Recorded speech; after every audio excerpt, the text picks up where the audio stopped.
Speaking directly to world leaders just weeks out from the Glasgow Climate Summit, Boris Johnson framed the meeting as humanity's moment to decide its future.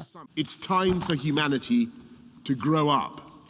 It's time for us to listen to the warnings of the scientists. The British Prime Minister is calling for stricter emissions targets and more investment. We need to pledge collectively to achieve carbon neutrality, net zero, by the middle of the century. In the wake of another northern summer of climate-fuelled disasters, climate action has been front and centre at the General Assembly. Every nation needs to bring their highest possible ambitions to the table when we meet in Glasgow.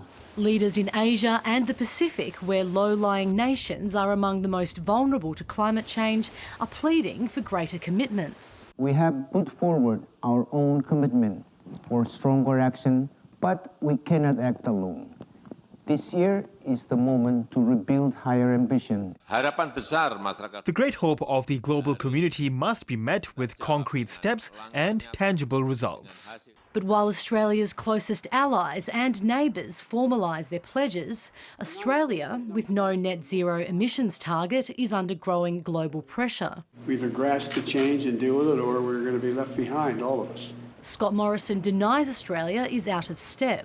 We are both seeking to get to the same place. Facing deep division on climate within his own coalition government, the Prime Minister says the transition plan is still being drafted. We are working through our own processes about our plan, and when we're in a position to make further announcements on that, then we will. The federal government says it's committed to revealing its emissions reductions plan before the Glasgow summit kicks off at the end of October.